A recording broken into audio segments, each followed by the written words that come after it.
I'm going to be the first non-native English-speaking individual to get to top 10 podcast. That's a bold claim. And by the way, I'm Beggy, the host of the Dr. Olafsson podcast. And it's a bold claim, but in the sense that it is so serious and so small likelihood that it will happen. It's like 1% likelihood that it will happen. But it just makes me really excited to have like a bold vision. And it's not about waiting until that happens, if that happens in 5 years or 7 years or 10 years. It's just having a goal, an adventure that you have the maximum capability of attaining. And it just excites me a lot. And when I got this vision, because I was thinking, what the hell I should do with my life when I finished my PhD, and I had this a little bit existential crisis because I've had all my life, I've been really analytical and in my head and being an expert in explaining my emotions. And on this quest to figure out and understand what makes this life worthwhile and meaningful, that brought me to the PhD. And I realized in the journey that I just got my answers. And to be honest, I was a little bit like, not a little bit, I was a lot of it, if you say that, a lot of it, just tired of my brain being constantly on and on and on and on and analyzing all these big questions and trying to respond to them and analyzing myself and analyzing all my actions and my decisions. And like, it's really good to be reflective. But at the same time, like this voice, this system voice in my head just didn't leave me alone. And I was just really tired about it. And then in the midst of my PhD, I was just before my oral exam, kind of the spiritual aspect of me just grew. And I just realized that I just wanted to be present and enjoy and be playful. And instead of being all the time in my head, I wanted to experience. I got this realization a couple of years ago when I was doing a big thing, one of the most meaningful experiences in my life. And it was just always that experience reminded me again and again and again, Beggy, stop analyzing and start experiencing. And that was like 3 years ago. So it has taken me a lot of time to just be present and, be joyful and playful. And you can, the answers how to live a meaningful life is different for everybody. And I can go on and on and on about what that is. And I'm probably going to do that in the podcast as we go on. But at the same time, I think one of the things that we will kind of regret. So there are many studies on like what people regret in life, like the risks that they didn't take compared to what they took. The Bronnie Ware, she worked at palliative care, and she has top 5 regrets when she was interviewing people who were dying. And some of it was like, I wish I had worked so hard. I wish I had stayed in touch with family and friends. I wish I allowed myself to be happy. I wish I had the courage to follow my own path instead of what society or people around them were doing. And there is one more that is not registering in my brain now, but you can Google that. And I think one of regret that we will have in our lives later on, because of the technology and because our attention is going just in all places, and there's so powerful forces in society that keeps us addicted to technology, and it's splundering our attention, and we're being more isolated, and we're not connected with people, and we're not connecting more in the real world, we're connecting in the digital world. And I do think one of the things that people will regret or ask themselves at their deathbed will be like, was I present? I know I did a lot of things, but like really, when I was with my family and friends, was I thinking about what to do later, about my mission, about the past, about how boring this conversation is, or was I truly there, just present, joyful, and with attention on the present moment? I think that would be the big question in our society now, and especially among people who are constantly thinking about the balance of being present and having big goals and going somewhere, and you're never satisfied, and you know that when you will achieve that, you will not be as happy as you think. Like, we wait so much to become happy, then we arrive at a certain point, and then we realize like, oh, I was like happy for a couple of hours, couple of minutes, maybe a day, and then you're like, what next? And then you wait and to become happy again. So I do think like we rush through experiences, we don't enjoy and we don't really savor, like we're eating the dessert now, like just having this brief moment of gratitude and presence that like this is it. It isn't gonna get anything better than this. Like your partner is not gonna make you more happy. The job that you're gonna get is not gonna make you more happy. Like this is it. This moment in your life, this is the good old times. So I think the more you can still have vision and goals, but also appreciating where you are in your life, although you're not where you want to be, that's totally fine. But appreciating what you have in your life. And I think if you can do that, you can have more love and more power into attaining your vision. And that's a part of your purpose instead of it's a destiny that you will, a destination that you will achieve at some point in the future. So this is just me going on a long tangent that I think that attention is probably our most important currency. I think time is also, but like if you attend to the wrong things, you can waste time. So I do think the attention and Csikszentmihalyi, father of flow, said that the quality of your life determines, the quality of your attention determines the quality of your life. And I think that's true because when you're not in your head, you're just present and you're not, there's no difference between being like too self-conscious or constantly in your head, analyzing yourself, what you did right, what you did wrong, mostly what you did wrong, and why you are an awful human being like you are. And if you're constantly in that loop in your brain, you're miserable. There's no difference between that. But the secret or the thing is to getting out of your head and into the experience, into the conversation, into nature, into the mission, and staying away from ruminating in your head about why you're so fucked up as you are. I didn't know why I went on that tangent, but I wasn't going to film this podcast solo episode, to be honest. This goal that I have of being top 10, it's so ridiculous. I'm an Icelandic kid. I'm in Los Angeles. The competition is insane. And people have loads of team around them. I am here, just set this up for like a half an hour. The setup that we have here, it's like a medium setup. I think it's fine if somebody is watching. And then I will edit this, or not. I have an editor that edits long form. I would edit the short form, and then I have to ensure that the quality of the conversation will be good. And I have to do so much. And this is not my first language, so of course I'm more articulative than I was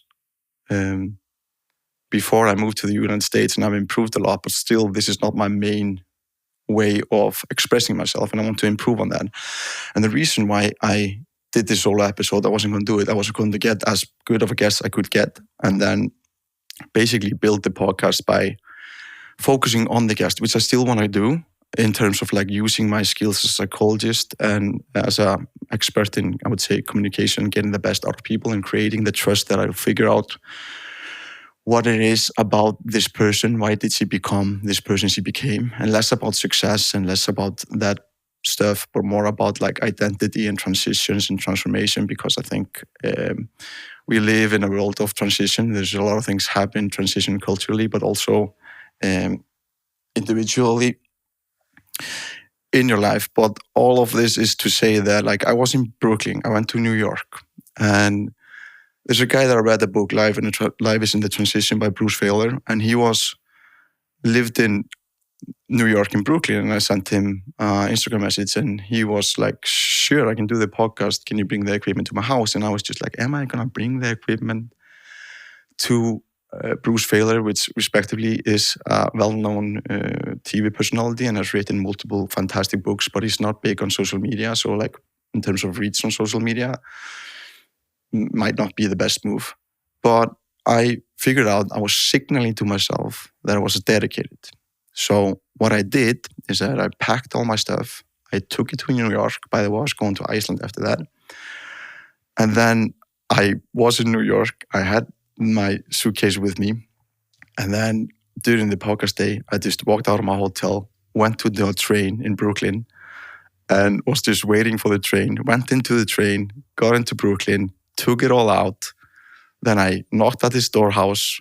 I went to his house. I connected with him. And then I had to have put the full system up, like all the cameras and all the technical stuff. But at the same time, I had to be aware of the interview and my research and how I wanted the interview to go and everything. So I'm doing like multiple things at the same time. But this is signaling that I'm serious to myself. And the reason why I'm doing this solo episode now is that I talked to my friend DK, and he manages a lot of big podcasts, and he was giving me some inside information. Is that I think I probably was like hiding, not having to communicate, and not maybe lack of belief in myself in terms of communicating stuff that I know, and it will be easier for me to just get a guest. And I want to do that because I think I'm unique in getting the best out of people, whether that's a stranger or a podcast guest or my family or my friends or whatever. I think I'm really good at that stuff and get to the core of the human being. But at the same time, I'm like, if I thought that was the way to go to the top 10. But what he encouraged me to do was to build a relationship with you guys, with you that you are listening, you are now in your car, or you're watching on YouTube on a Friday evening. You probably have something better to do on a Friday evening, but if you're here on a Friday evening, I respect you. And build a relationship with you, and trying not to be, and doing that is way, I would say, harder.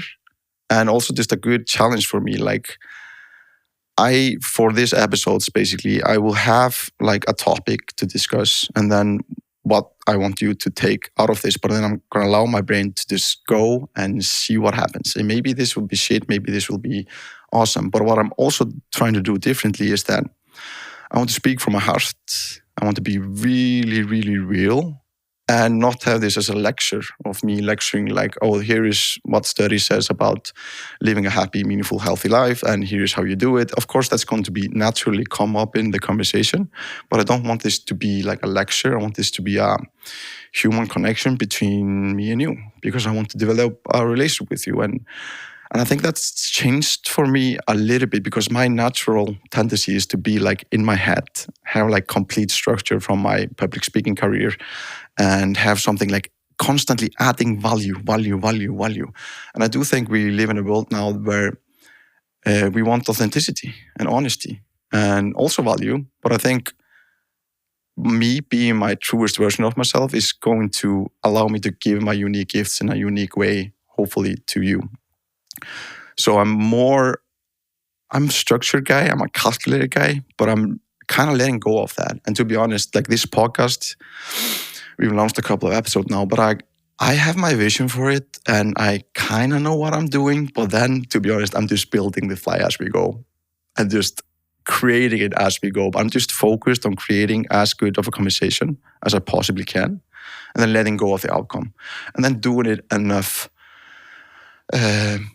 so I won't like give up. Like there's this statistic, I don't know, I've heard this statistic a couple of times, like people who start podcasts, like 90% of them don't go beyond 4 episodes. And 90% of those 10% that goes beyond 4 episodes, they don't go beyond 20 episodes. So if you want to be in the top 1% of podcasts, you just produce 20 episodes. And I think that you need to have a lot of, not discipline, but consistency and belief and hope, I would say. Because like when nobody's watching this, then you have like 10 views on your podcast or 20 views on your podcast, like why should you keep on going? But that's exactly the thing that makes people successful, like on social media, in work, in school, in podcasting, is this like keep going, consistent. And if that might mean that I've gotten good views on the first episodes, and I'm really grateful for that. And I have some awesome guests coming on, by the way. So, but if that means that I'm not getting the views I want for the next 100 episodes, 200 episodes, I'm completely fine with it.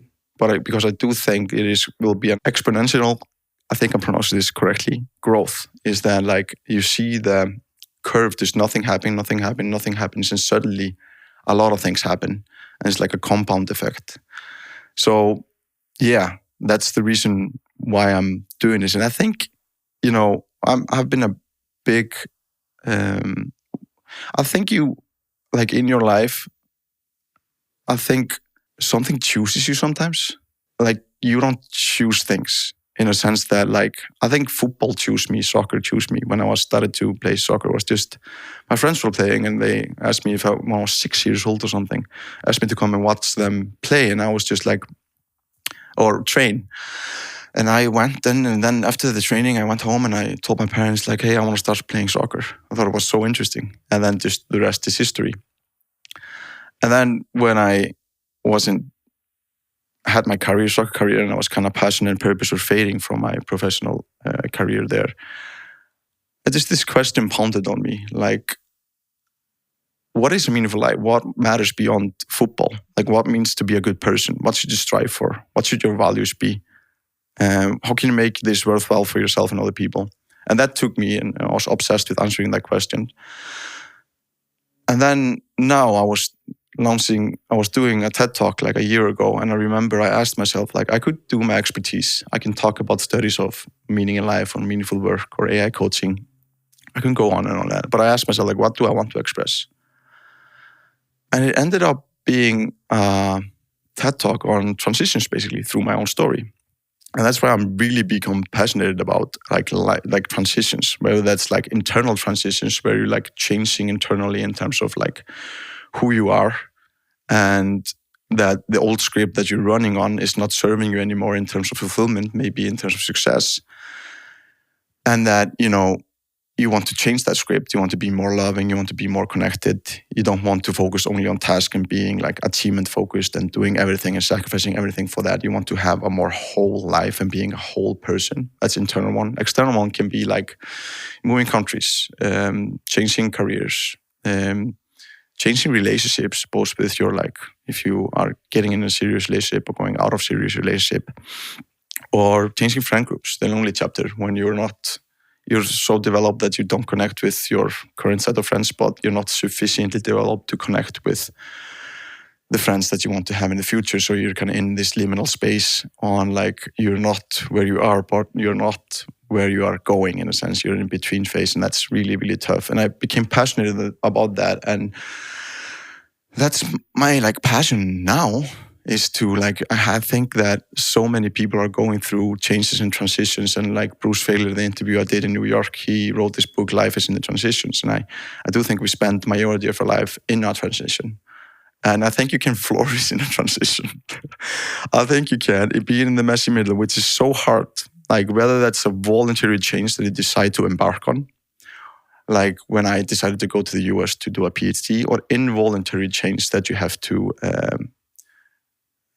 deal with, basically. So that may be a loss of a family member. If I lost my grandfathers or my uncle, and then in like a surprising way, then I'm forced to change, in a sense.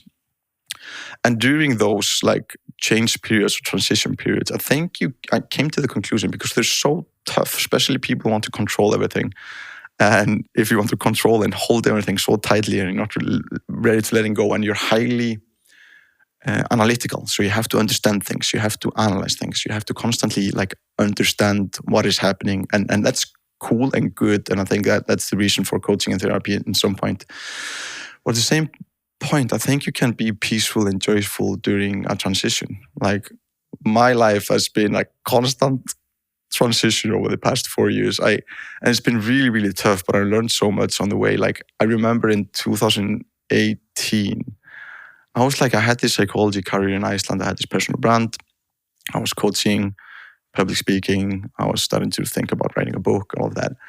And I thought to myself, like, I wish that something difficult would happen in my life. And I know I shouldn't wish for that. And that was probably wrong of me. But like, I felt like I hadn't gone through difficult life periods in terms of like real pain.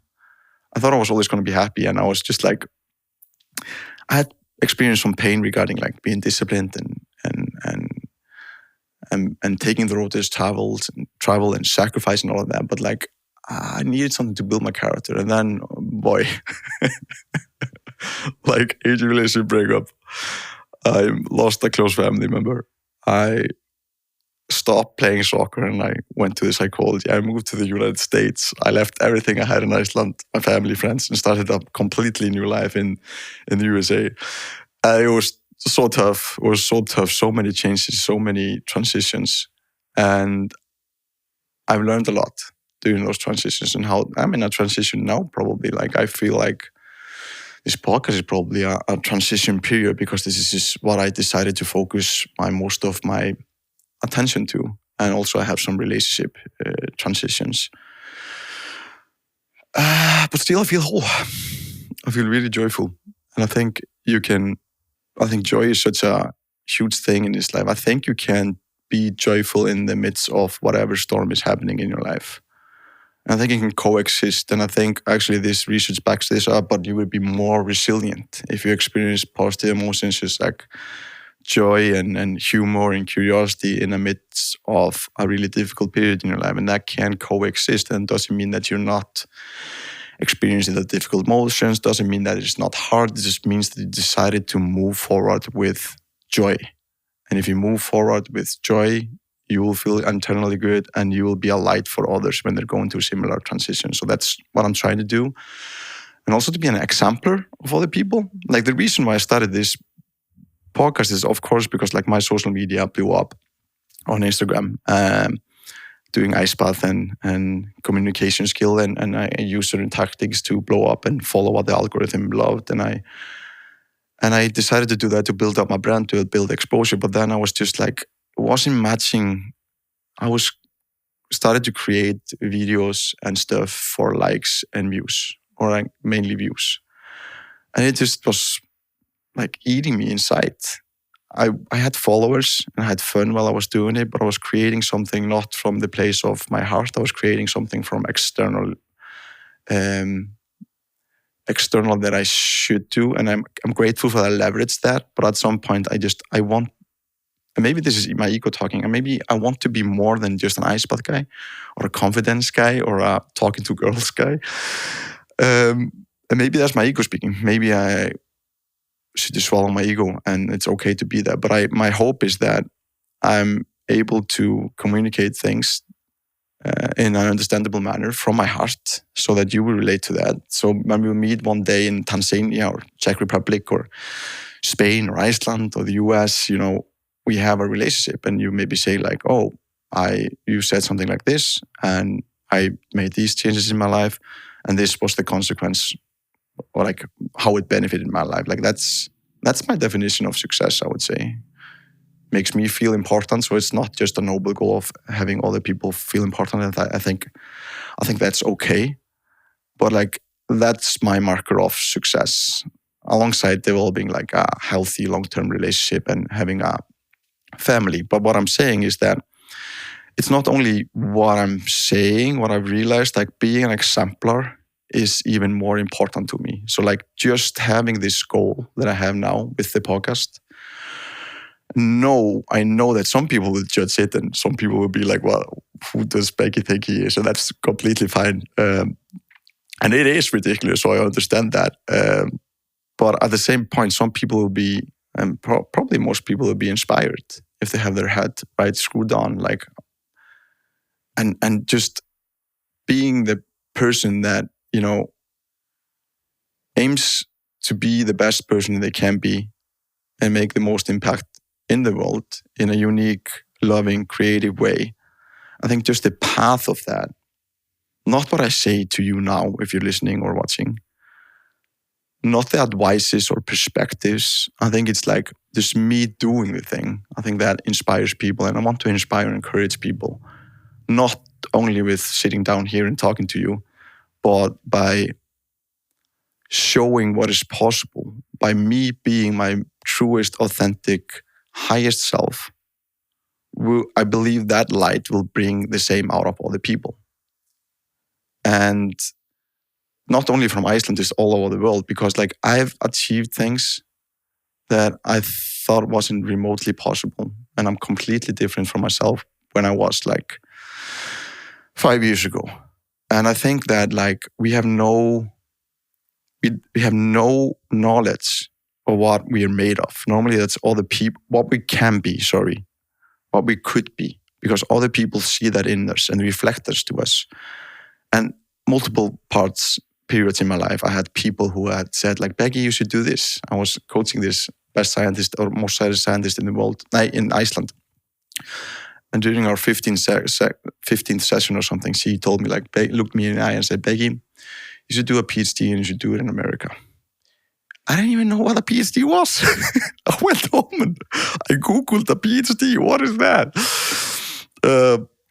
And then I was just like thinking about that. And then I ended up going to doing a PhD in America. And it's probably been one of the toughest experiences of my life, but the most rewarding. And I'm so grateful that she saw something in me that I hadn't, like, have no idea that I was capable of. And the life, and as a consequence, she saw it and I acted on it. I've experienced things. I've met people. I've connected with people. I have so much deeper wisdom and perspective in my life.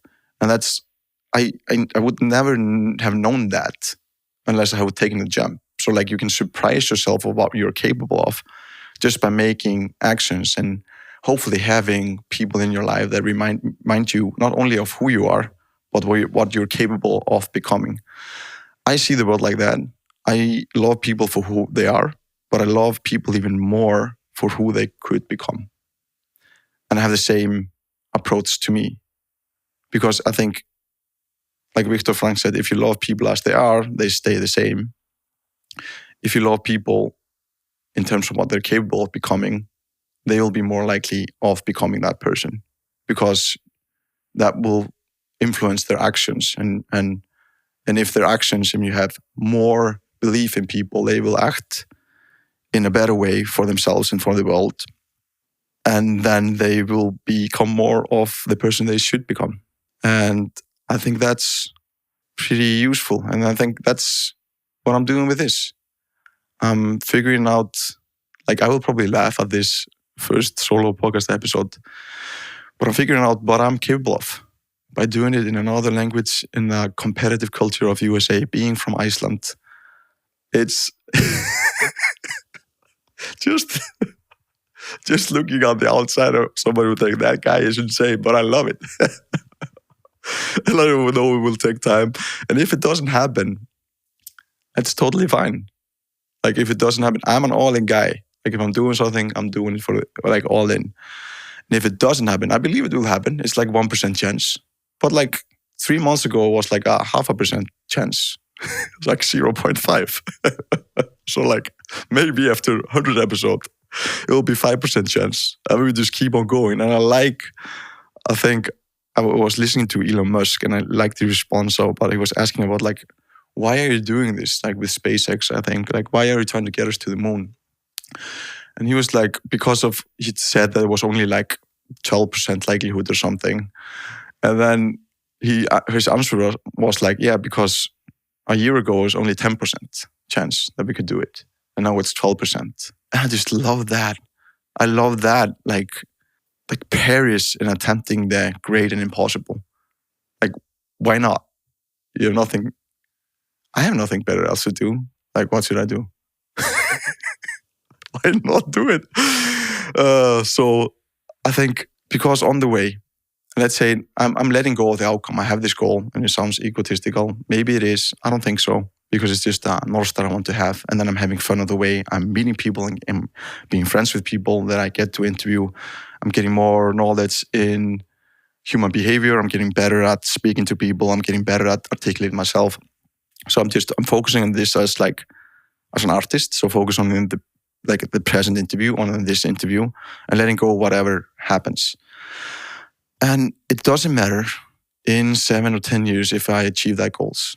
But because I know on the way, because having goals and vision structures your attention. So, like, now I'm seeing my life through podcasts. I saw a huge person in Gold Sim this morning. And I was just like, I should talk to them and try to get them on my podcast. So you start to see your life through your goal. And I'm reading way more, I'm writing way more, I'm more thinking about creative stuff to ask, how to become a better interviewer, how to become a better person to articulate. And it filters your life. And through that process, I will become a better person.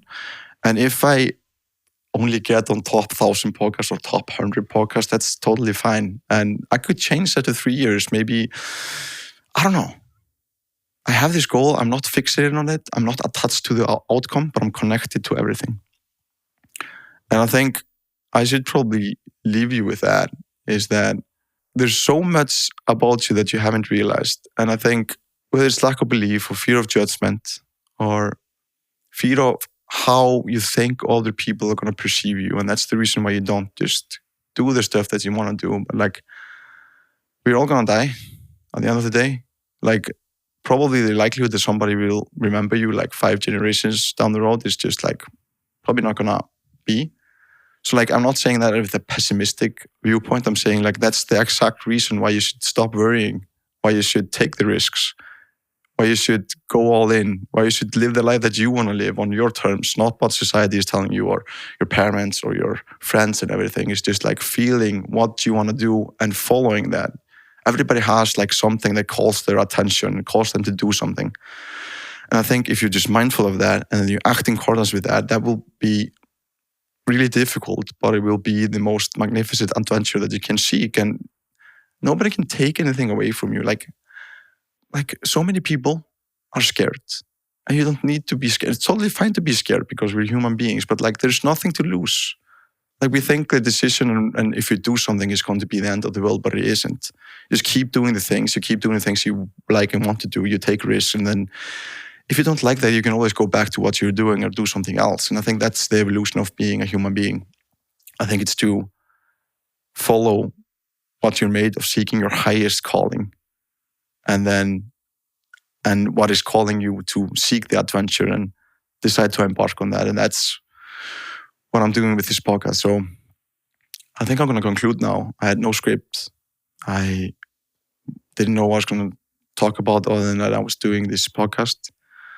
And I hope you enjoyed listening. And if you're still here, I appreciate you and we're on a journey together. And I hope that added some value and perspective in your life. And we'll see if I do more of these solos. I think so. I like this format. I liked articulating my thoughts. I liked having like a point to talk about and something to leave you with. Not trying to go all over the place, but allowing myself to go a little bit on a tangent. And yeah, thanks for tagging along today. I hope you stay. If you have any feedback for me for the other podcast episodes or this one, please shoot me an email. I respond to every email or like give me a DM or something. And I'm just grateful for you being on this journey with me. So from the bottom of my heart, thank you. And I hope you have a good rest of your day.